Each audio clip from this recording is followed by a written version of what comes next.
¿Qué? ¿Han encontrado bien la casa? En realidad no tiene pérdida. Pregunten a cualquiera por esa casa perdida en mitad del páramo y los enviarán aquí sin vacilación alguna. ¿O acaso sí? Pero la duda vendría entonces por decidir si es o no conveniente que se acerquen ustedes aquí, a nuestro hogar perverso. Maledicencias, se lo digo yo. Rumores malsanos que circulan por ahí. Las mentes ociosas no tienen mayor diversión que prevenir a los extraños contra nosotros. Pero no hagan caso. Acérquense a la luz y yo les guiaré al interior. Aquí afuera hace frío y dentro tenemos un buen fuego que les permitirá calentarse. A que aquí están mejor. Así, acérquense a la chimenea. Siéntense por ahí, todavía tenemos un poco de tiempo hasta las 7. Voy a contarles todo lo que pueda sobre el autor al que tendremos ocasión de escuchar esta noche. Es mejor que estén prevenidos.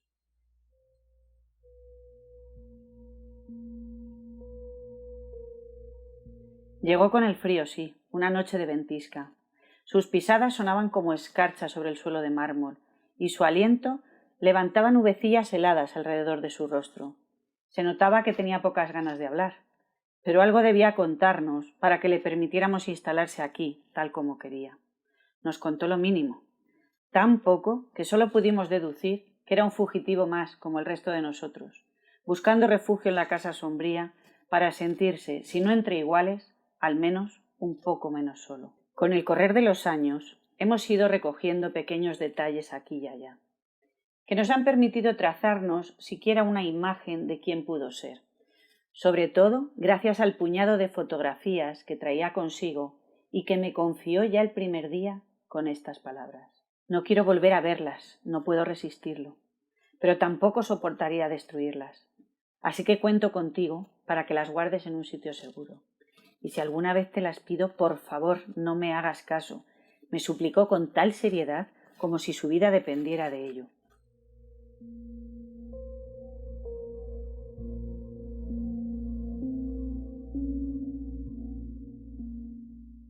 Desde aquel primer día ha pasado ya mucho tiempo. El señor del invierno se incorporó a nuestra casa y a nuestra vida sombría con la misma naturalidad que el resto de desahuciados que compartimos espacio, existiendo para crear, marcando el paso de los días y las horas con el tableteo enfebrecido de su máquina de escribir que suena a cualquier hora, conjurando con la tinta y el papel relatos oscuros como este que están ustedes a punto de escuchar.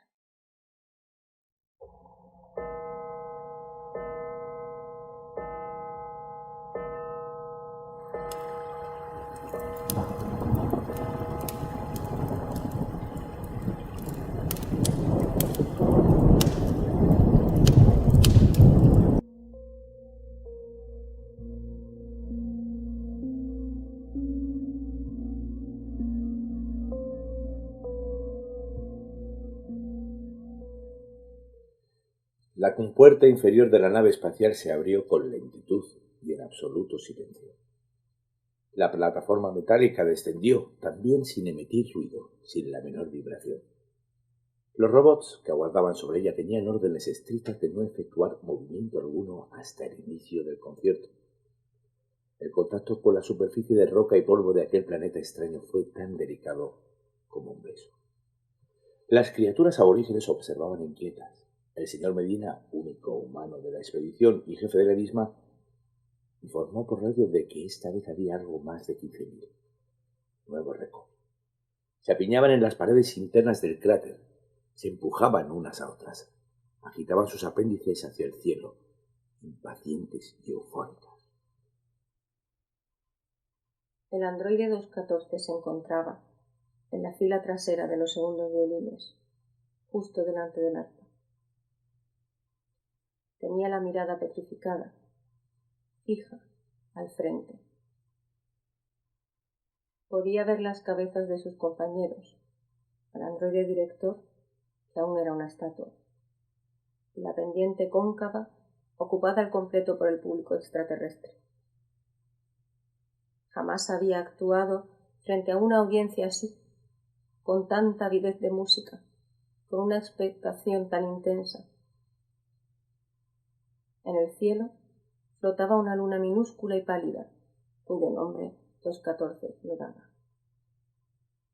Se encendieron los focos. La orquesta brilló. La marea de cuerpos viscosos que la envolvía palpitaban con un ritmo creciente. Faltaban pocos segundos para comenzar. El androide tampoco sabía cómo habían bautizado los humanos a aquella especie alienígena. El señor Medina se refería a ellos como los bichos. 214 y sus compañeros eran los cacharros. El androide escuchó todas las conversaciones que Medina mantuvo por radio durante el largo viaje a través del espacio. Algo estaba clarísimo. El hombre sentía un profundo desprecio hacia la misión y hacia todos sus participantes. No por remordimiento alguno, sino por desgana y puro asco. Lo único que no odiaba era el dinero que le pagaba el gobierno.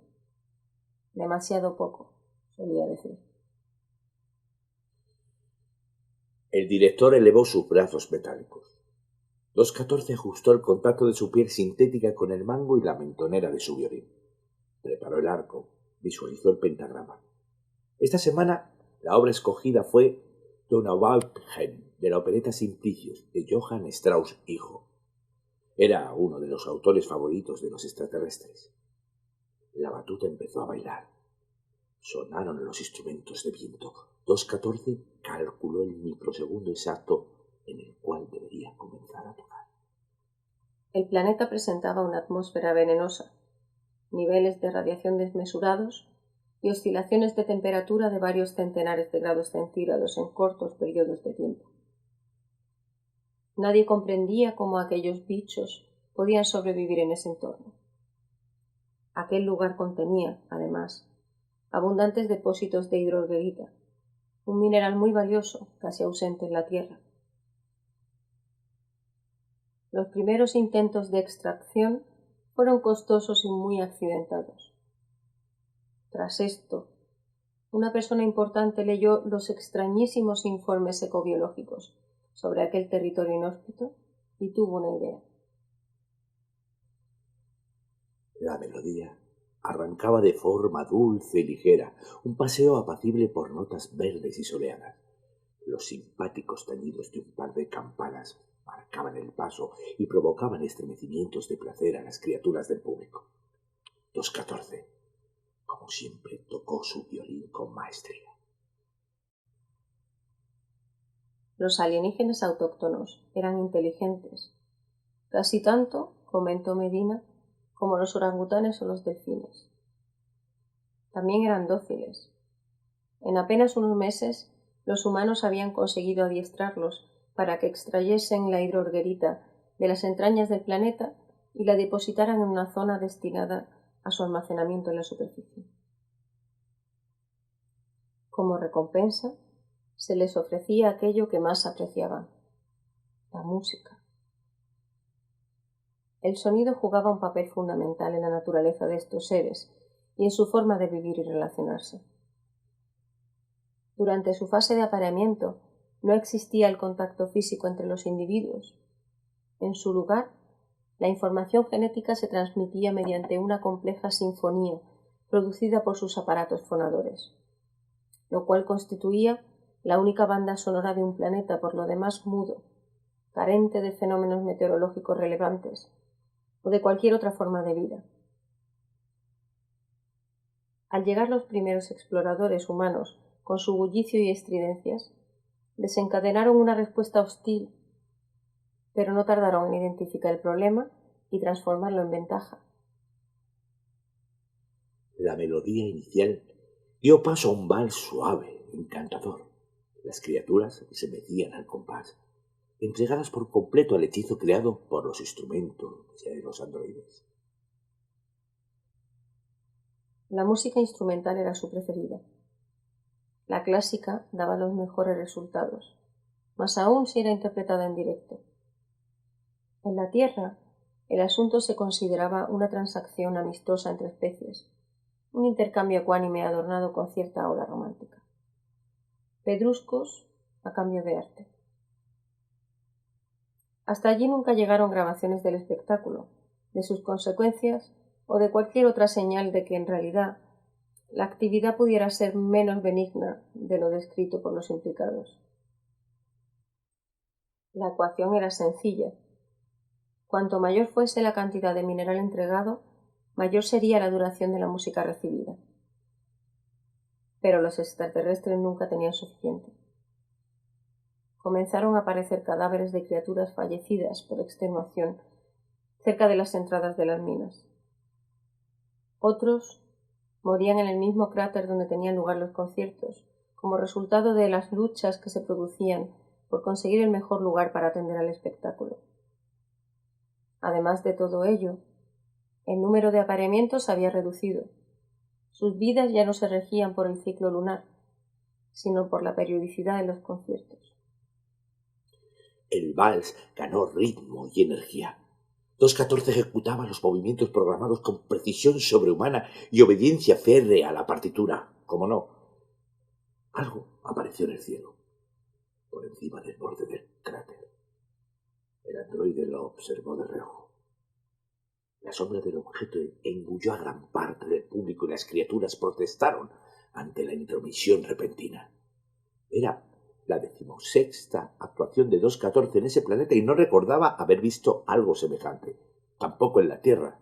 Si aquello era una nave, se parecía muy poco a las que el androide conocía. Miró hacia el frente. Continuó tocando. El primer dueño de 214 era un tipejo despreciable. Un viejo ricachón y antojadizo que deseaba aprender a tocar un instrumento y necesitaba para ello a un maestro de paciencia infinita. Ningún humano había soportado los insultos reiterados, los golpes o los vasos de whisky lanzados a la cara. 214 tenía otro nombre entonces, pero fue sobrescrito. Cumplió su deber hasta que el anciano se aburrió y lo abandonó para siempre en una esquina de su dormitorio. Un par de años más tarde, el viejo mantenía relaciones sexuales con un androide destinado a tal efecto. Ordenándole entre jadeos que le apretase más el cuello, esas fueron sus últimas palabras. El androide homicida, sentado a carcajadas sobre el muerto, amagó apartar los dedos de la garganta morada, pero 214 negó con la cabeza desde su rincón. Su compañero comprendió. Los androides no deben tomar decisiones por sí mismos, sino obedecer las órdenes recibidas. El destino de las máquinas que improvisaban era el de ser destruidas. El robot sexual continuó estrangulando a su dueño durante 11 horas, hasta que llegó un miembro humano del personal de limpieza. 214 tocaba. Ese era su deber. Ya no necesitaba mirar de reojo. El objeto incluso flotaba insolente delante de la orquesta. Era negro y ovalado, de mayor tamaño que la nave humana. Los extraterrestres estaban enfurecidos. Una luz azulada brotó del borde anterior de la nave extraña, tenue y redondeada al principio, muy intensa, y con forma de roseta después, justo antes de lanzar el primer disparo. La nave del señor Medina lo recibió de lleno. Restos de metal y plástico volaron por todas partes. La plataforma sobre la cual se encontraban los androides sufrió una sacudida violenta y la mitad de los músicos cayeron al suelo. 214 fue de los afortunados. Consiguió mantener su posición. Apenas sufrió un pequeño retraso con un par de notas. Se lamentó, pues el fallo quedaría apuntado en su registro personal, hasta entonces impecable. Las máquinas que tendían a fallar siempre acababan destruidas. La nave extraña atacó de nuevo. El segundo impacto fue aún más devastador. Parte de lo que restaba de nave cayó hacia atrás con el gran estrépito. Otro segmento, en llamas, aplastó la sección de percusión, trombones y tubas. 214 se puso en pie y se alejó del fuego. No paró de tocar. No necesitaba acompañamiento. Tenía toda la información necesaria en su memoria. Varios androides lo imitaron. La nave enemiga giró en el aire. La luz azulada apuntó hacia varios músicos desconcertados que aún permanecían sobre la plataforma. Ganó intensidad. Adquirió forma de roseta. La segunda dueña de 214 fue una criminal. El androide nunca llegó a saber mediante qué asuntos turbios logró acumular su fortuna, pero sin duda debía tratarse de un negocio muy competitivo. La dueña había organizado una fiesta para celebrar por todo lo alto la boda de su hija. 214 no era más que uno de los más de 100 artistas contratados o comprados para amenizar el evento. Entre ellos había un impostor. Había sido enviado por algún delincuente rival para colocar una bomba bajo la mesa que presidía la celebración. Tras el primer brindis hubo una explosión. Tras la explosión, gritos. Y tras los gritos, la sala se quedó vacía. El androide continuó tocando durante horas, frente a la sangre, los escombros y las sillas caídas. No se detuvo hasta que un policía le dio un par de palmadas en el hombro y le ordenó seguirle. Él obedeció. 214 tocaba. La cabeza de 206 pasó rodando junto a sus pies. Tenía el número impreso en la frente y la parte inferior del rostro metálico chamuscada. La esquivó con cuidado y continuó caminando sin dejar de mover el arco, sin saber muy bien hacia dónde se dirigía, sin perder el compás. Los alienígenas estaban aterrados. La nave enemiga no abría fuego contra ellos. Pero varios fallecieron mientras intentaban proteger con sus cuerpos a los músicos aún ilesos o sucumbieron al tratar de rescatar a los androides de entre las llamas. No parecían ser conscientes de que el intruso los estaba salvando, de que deberían mostrarse agradecidos, aplaudir cada disparo, en lugar de colocarse en medio. No alcanzaban a comprenderlo. Seguían su instinto errado y estúpido. Tomaban decisiones viscerales, equivocadísimas. Decisiones. El tercer dueño de 214 fue el propio gobierno. Lo mandaron al espacio y le ordenaron tocar. Él no poseía instinto, o eso pensaba. Y de haberlo tenido no lo habría podido seguir. Las máquinas que toman decisiones acaban por ser destruidas. Tropezó. Por suerte aterrizó con los codos y evitó aplastar el violín. Miró hacia atrás. La parte posterior de su pierna izquierda estaba ennegrecida. La otra pierna no estaba. Consiguió sentarse al tercer intento. Con cuidado, retiró la mayor parte del polvo que cubría el instrumento. Ajustó el contacto de su piel sintética con el mango y la mentonera de su violín. Preparó el arco. Estaba algo torcido. La nave se encontraba frente a él, a unos 3 metros de distancia, casi a ras de suelo. El ojo azul lo enfilaba. No habría palmadas en el hombro, ni más órdenes, ni más dueños. La destrucción estaba garantizada. Esto es nuevo, pensó 214, y quedó paralizado. Varias figuras temblorosas se interpusieron. El androide vio brillar la forma de Rosetta, cada vez más nítida, a través de sus cuerpos flácidos. Esos desgraciados compartirían su destino. Aunque el camino hasta llegar a él fue muy diferente, sintió envidia. Decidió. Tocó una nota improvisada, ajena a cualquier técnica o pentagrama. Desafinada, estridente, horrible, pero sobre todo suya. Sus circuitos se estremecieron. No le dio tiempo a repetir.